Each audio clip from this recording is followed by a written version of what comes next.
Hello বন্ধুরা, তো দেখতে পাচ্ছেন আমি পেঁপে গাছের নিচে চলে আসছি। আজকে আমি তোমাদের সাথে শেয়ার করব।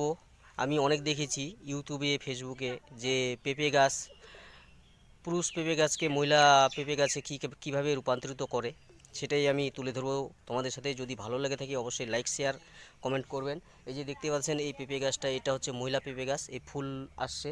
আর এটা হচ্ছে পুরুষ পেঁপে গাছ, এই যে ফুলটা দেখতে পাচ্ছেন। তো এটাকে আজকে আমি মহিলা পেঁপে গাছে রূপান্তরিত করব। এখন কিভাবে করব অবশ্যই পুরো ভিডিওটাই দেখবেন।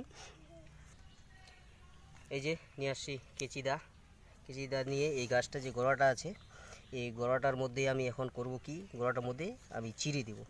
এখান থেকে চিড়ি দিয়ে যা হবে, মানে এই পুরুষ গাছটা মহিলা গাছে রূপান্তরিত হয়ে যাবে। সেটা আমি বলতেছি না, সেটা ইউটিউব থেকে আমি দেখেছি। যদি করে দেখি, যদি হয়ে যায় তাহলে তো ভালোই কথা।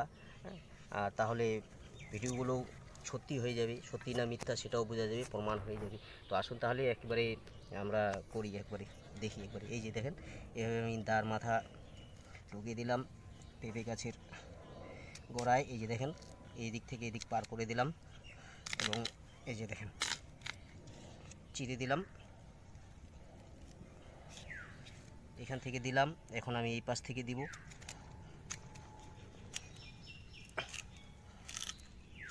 এই যে চিড়ে দিলাম, হয়ে গেল, কাজ প্রসেস শেষ। তো ব্যাপার হচ্ছে, এখন আমি তো করে দিলাম এটা, এখন দেখি এখন ফল কি হয় কি না ফল। অবশ্যই পুরো ভিডিওটা দেখবেন এবং লাইক সাবস্ক্রাইব শেয়ার করবেন। যদি ইউটিউব থেকে দেখে থাকেন অবশ্যই সাবস্ক্রাইব করবেন, ফেসবুক থেকে দেখলে লাইক করবেন, ফলো করবেন। ধন্যবাদ।